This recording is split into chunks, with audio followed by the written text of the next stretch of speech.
Hey everybody, good morning. It is day 115 of Spiritual Healthcare. Welcome everybody. It is good to see everyone this morning. It's Wednesday morning, and it is really nice and sunny here. We had a crazy thunderstorm last night. Crazy here in Edmonton. And I'm so looking forward to today's subject because there's been such upheaval in the paranormal world over the last, number of years, I think, and people who are, of course, in the realm of diversity, in the realm of, more women coming into the paranormal field and things like that. But today I want to talk about the idea of why women in the paranormal field, as well as just women in general, are so bloody mean to each other, because it's crazy. It's absolutely crazy, but there's reasons behind it, and I think there's five main ones, or six main ones actually, that I want to go through, because it's really baffling as to oftentimes why this is such a difficult thing to accomplish, is women working together in the paranormal, or in jobs, or in the field, or whatever, and why can't they seem to be able to do it. So I want to break this down today and whatnot. So good morning to everyone. Good morning to Dan and Daz, and nice to see everybody watching. It's nice to see all of you. It's, as I say, it's a really nice day here in Edmonton. I hope you guys had a really awesome week and weekend. We were I was super busy with all sorts of projects that have been coming in, and things have been really changing and whatnot over on this side of the world. Good morning to Janae. Nice to see you, and nice to see everyone. It is good to see you guys. And as I say, we're talking today about women in the paranormal and the betrayal that happens, and not just in the paranormal field, but within each other, within the women's circles and things like that. Because we know you guys have probably, if you're a girl, you've had this happen, and guys often watch this and can't figure out what the hell is going on. Why are you guys so awful to each other? What is it? And it goes right back to school and stuff like that. Women can be the worst bullies on the planet, the worst. So we're gonna go through all that today and dissect what is happening, what is going on. So there's lots of that today. There's also going to be a schedule change with spiritual healthcare, and I'll talk about that closer to the end, and whatever, because everything is really picking up in my world in terms of production and projects and stuff like that. So we'll talk about that a little bit later. But as I say, I want to delve into this idea of women in the paranormal and women in general, and why there is such feuding that goes on within our personal relationships, within the paranormal field, all sorts of stuff. And we're going to break it down and figure out what is going on and what happens. So many of you guys have probably seen this happen in your life, whether it be with, either women or maybe one you live with, or, family members or sisters. And it gets played out often in the paranormal world too, because the world of the paranormal is very male dominant in many areas. There's a lot of amazing women in the paranormal field. There's a lot of amazing women, but it tends to be very male dominant. So women are becoming more known. Names are becoming a little bit more prominent, I think, over the course of history. But it's been a bit of a journey. But what is it that is with the female community that makes us so mean to each other? Because it's crazy. So I think there are five main points to this subject. And the first reason I think that has become so blatant to me over the years is self-hatred. Okay? Self-hatred. And basically what I mean by that is, I see in you what I don't want to see in me. And if I point at you, then it's not about me anymore. And if I can point all of those things out in you and make a deal out of it, then it starts to become something that is an external solution to oftentimes what is an internal problem. So self-hatred, I find, is probably one of the most common experiences of this. And I've had some pretty nutty experiences throughout my world in production, and because I've been doing film and TV and theater and stuff like that for 20 years. And I've noticed so often that as soon as women end up having to be in the position where they are looking at somebody who is doing something better than they can, or are looking at another figure that they could learn from, that there's an opportunity there, they don't dig into those opportunities. What they end up doing is as I say, broadcasting the fact that they can't, that they feel that lack. And instead of being able to turn inward and believe in who they are to add to what is being presented, it becomes almost like, I'm going to get you before you get me. And there's this root of lack that this stems from. And the root of lack is almost birthed into so many girls, because we've been brought up often in a world where, right back to, women not having the right to vote and all of those things, where we were not allowed those specific things. We just weren't. We were taught that we could not have because, we were women or something like that. But unfortunately, what happens is that mindset, that mentality, because we are not taught our own power, gets turned outwards on other women. So when we see another woman succeed, sometimes what will happen is you'll see this other girl who's sitting back going, I really wanted, that success or that thing or whatever it was. And they start reflecting that lack onto that other person. So self-hatred is a big one. The second one that I've noticed is self-external validation. If they make it about you, if it's about you, then it's not about their own insufficiencies or their perceived insufficiencies, because often it's just not. I've had some interesting conversations with people over the years where they have actually come to me and said, well, I know for a fact I'm never going to be as good as that. They like point blank come right out and say it, and that it's their own personal truth. And when we start to look at this as a damaged personal truth, it makes sense that all of a sudden you've got somebody who's coming into a situation with a perception that there is no way in hell that they're going to be able to measure up to what is needed anyway. So what in the hell is the point? What is going on? So that's a big one. They make it about you, make it about someone else.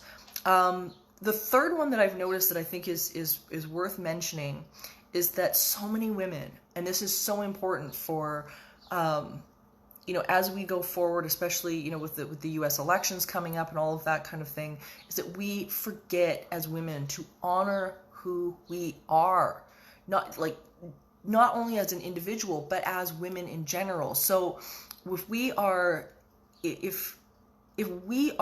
truly powerful and successful person, here's the thing. Here's how you can tell when somebody has understood success and power, is that those people genuinely want others to be empowered as well. They want them to feel it. They want to feel that light, because they know they've got it. They know that if they can feel that light shining on them, that they can give it to somebody else, and they want that for the other person. Somebody in their own power when they are willing to shine the spotlight on you. And so many women forget to do that. It's so funny because I'm so lucky, because even though my partner is a man, he's had an extremely successful career, and we'll be working on a project or whatever together. And the first thing he always tells me is don't put my name on this, because if we write something together or we create something together, oftentimes I put his name on it anyway, but oftentimes he has told me, he was like, don't put my name on this, because he's like, this is yours and this is your turn. And so often, women don't do that for each other. And again, it comes back to, if that person has it, then I won't get it. There's something about them. If they have it, then I won't get it. And things can get in that arena so ugly and so nasty. And we see often when we look at the paranormal world, especially, all of these women that are kind of backbiting one another, and writing blogs about each other and tearing each other down. And I've had people like, I've had the haters. I get it. Writing and trolling and doing all of these things. And usually they leave me alone for the reason that I don't respond. I'm very boring for trolls and bullies because I don't engage them. But it's very interesting, and it's oftentimes, very, very, very rarely is the guy doing it. It's women to women. They get really nasty. So the fourth one that I wanted to run through, and I think this one is really important because we've talked before on spiritual healthcare about the idea of mentors and who we surround ourselves with, because this is so important. And the fourth one is we mimic what we see. We mimic what we see. What did we grow up with? Were we in an environment growing up where we were told, oh, you're not going to get the job because you're a girl, or you're not going to succeed or get paid the same amount because you're a woman? Are you seeing infighting that's going on in and around your sisters or your friends? We mimic what we see, and we tend to often mimic women who have set a bad example, because we learn what we live. We like to think that we learn words.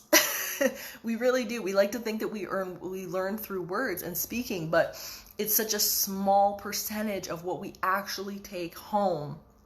And we've got to really start to understand that if we are born into an environment where all we've seen is women who are complaining and lack-based thinking and bullying other women, they're getting online and they're trolling them, and they're doing whatever they're going to do.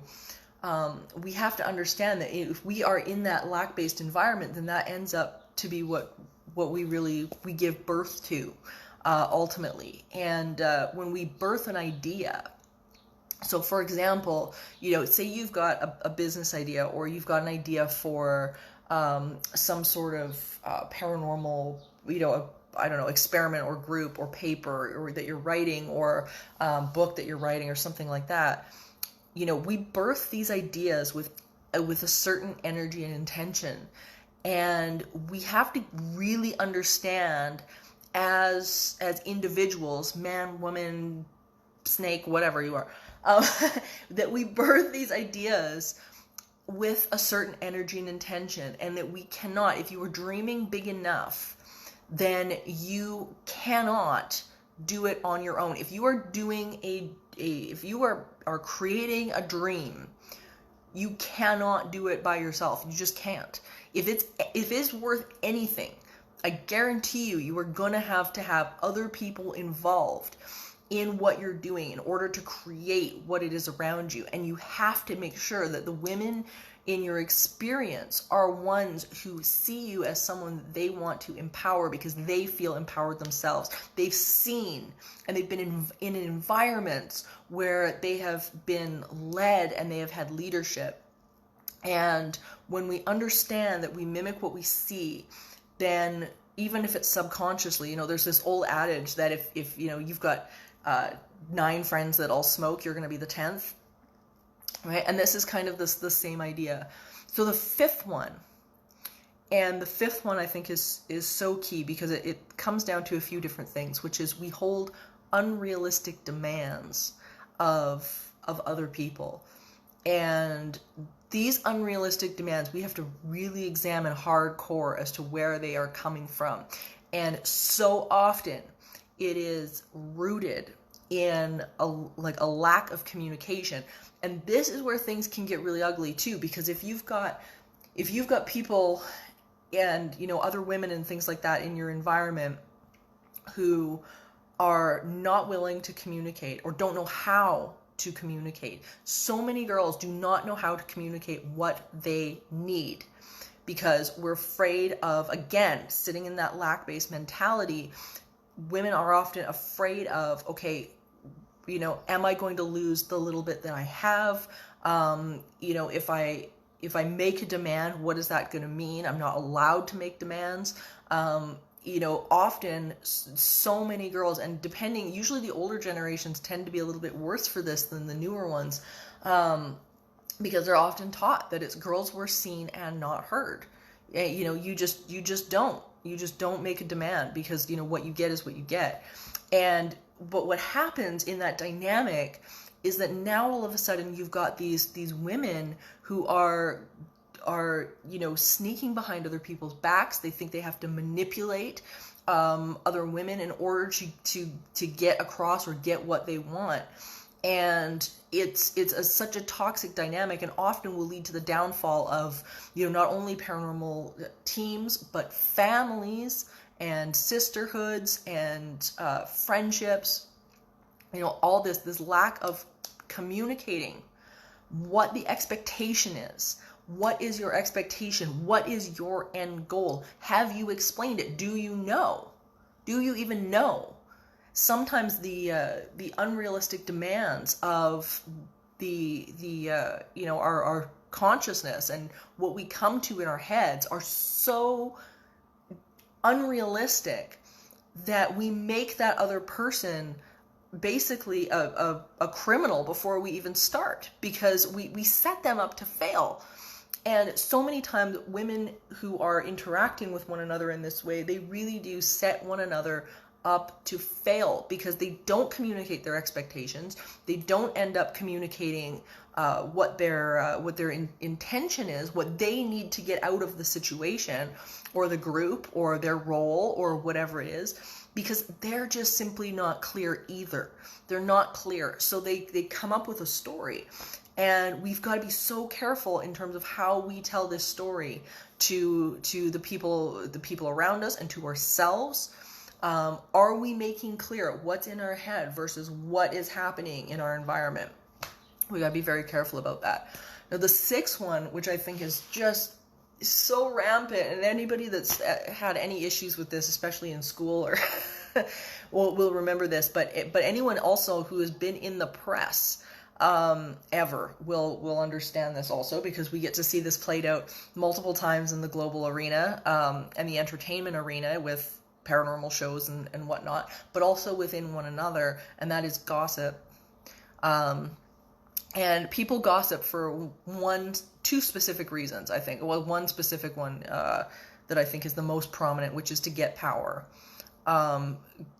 Gossip is about being able to be in the moment and feel a little bit better about who you are in that instant. Because if we don't we just don't understand it, and we don't recognize the power of what we're saying. We don't understand that what we speak, we get back to us, and what we speak and what we put forward is what will ultimately circle around and become who we are. We will get an example of that set back to us. Whatever we are speaking, we are invoking, we are putting energy into. And if we are gossiping, the problem is we end up invoking more of the behavior that we actually don't want out of these people. So oftentimes when I see this really play out in the paranormal community is online.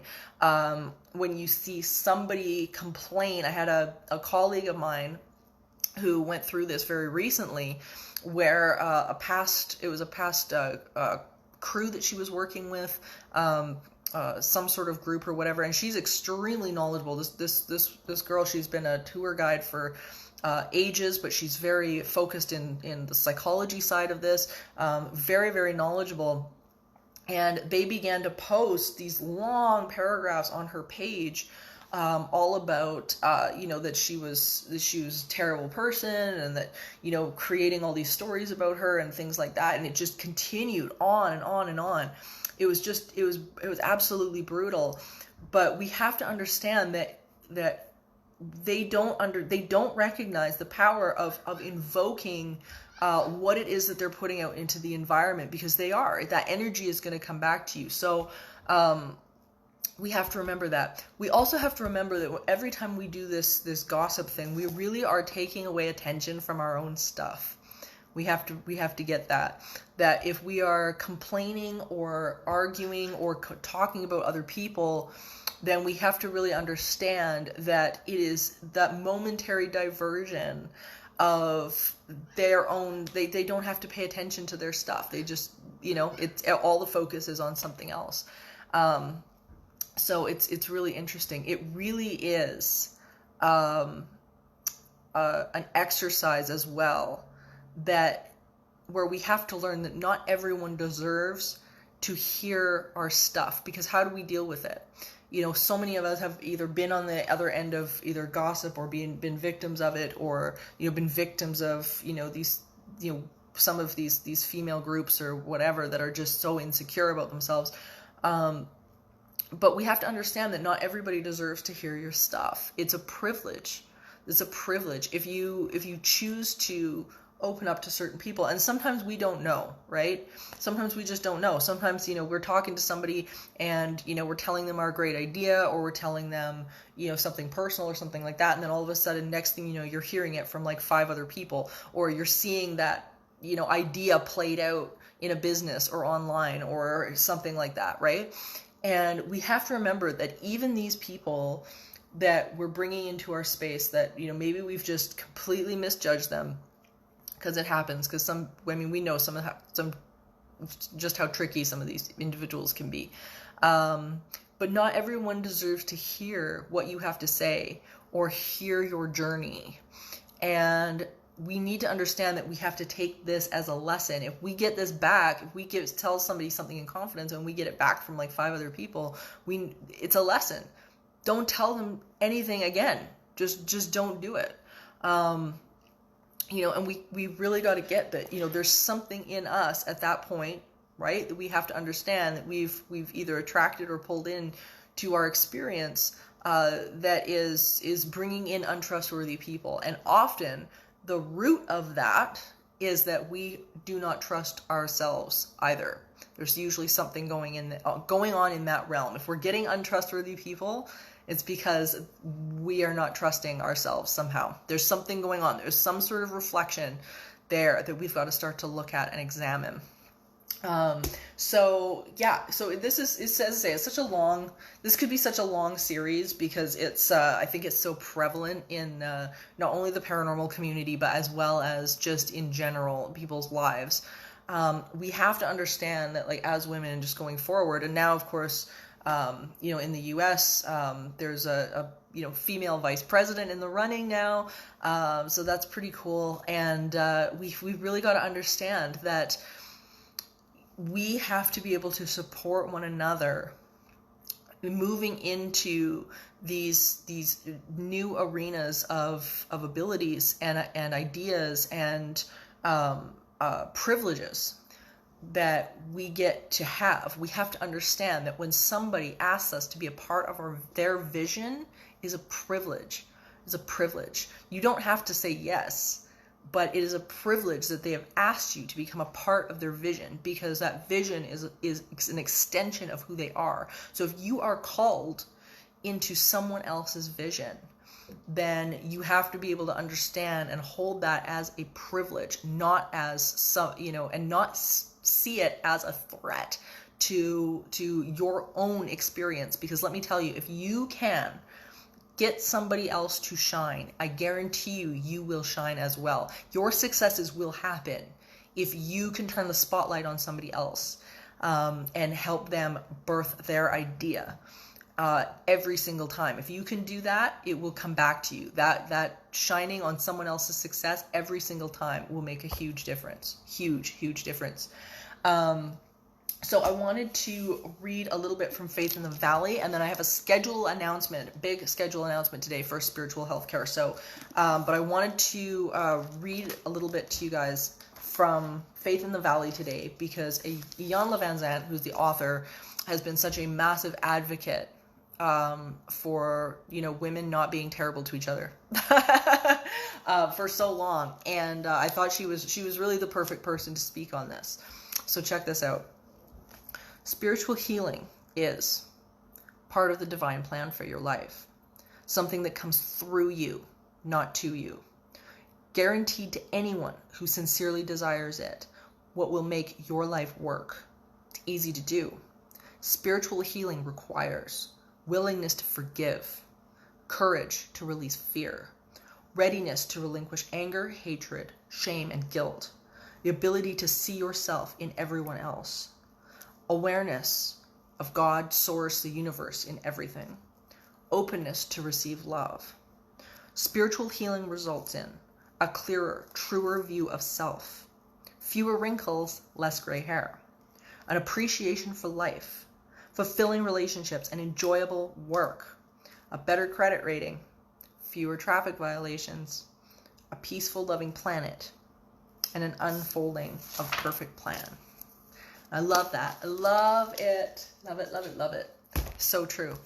So true. So I wanted to announce this today because everything is picking up in the world. Everything is picking up definitely in my world. I've got a number of projects going on over the next little while that I'm going to be bringing to you guys. You guys are going to benefit from all of this. And of course, Season 3 of Haunted Hospitals has been announced officially. So that's really exciting. I can't wait to get back to work on that. So what we're going to do with spiritual healthcare, because I do not want to let this go, and I don't want to let this go for you guys either, is that we are going to be doing spiritual healthcare Wednesdays, everybody. So today is our first spiritual healthcare Wednesday. And so the next spiritual healthcare will be next Wednesday. So we are going to do this every single Wednesday. And come together, and they're going to be a little bit longer, though we'll be able to go a bit longer, talk more, delve into subjects on a bigger level, which is going to be super cool. So we're going to like stretch out the time, and keep working it that way, because as I say, everybody is going back to work now. People are doing, like, people have stuff to do, and as I say, projects are picking up for me as well.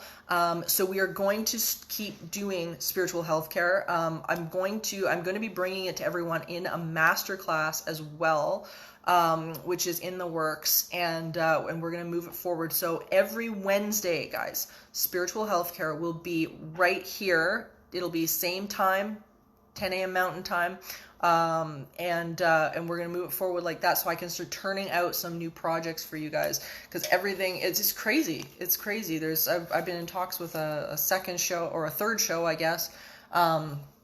And hopefully we'll be shooting Paranormal 911 eventually as well. I'm looking forward to that. So that's what we're going to do. So every Wednesday is going to be spiritual healthcare. And I've got some brand new fire stuff that's going to be coming out for you guys as well over the next little while. My partner and I have been working really hard on a new one. And I'm just excited to continue with this. But be able to delve into it with longer classes and do a more thorough deep dive into the things that we're talking about if we're doing it every Wednesday. So that's the plan. And we have to do our affirmations before we go. So everybody take a breath. I'm a channel of peace and well-being, and my need for peace is abundantly met. I unconditionally accept, love, and appreciate myself and who I am. I recognize and am grateful for the abundance that is constantly flowing into my life, which I can choose to allow or not. I feel with every breath a sense of peace and love. I help others by maintaining and tending to my connection with Source as much as possible. This well-being is accessible to me, even in a sea of uncertainty. And at this moment, all is well. I am able to liberate myself from my past and live with peace and serenity. I can see and appreciate all the beauty and abundance of the life around me. I am able to embrace love while letting go of fear. And I find peace with the soothing silence of my inner being. And everybody take a breath.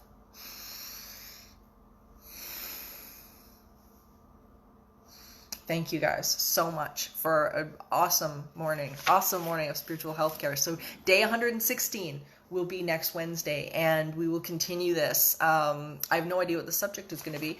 If you guys have ideas or want to discuss something that we've done already further, or you've got questions, please send them to me, entityseeker@gmail.com, or tweet me, or, you know, whatever you got to do, whatever you got to do. I get to the messages eventually. Sometimes it takes me a little while because, as I say, things have been kind of crazy. But I am looking forward to moving forward with everybody, and I will see you all on the next Spiritual Healthcare.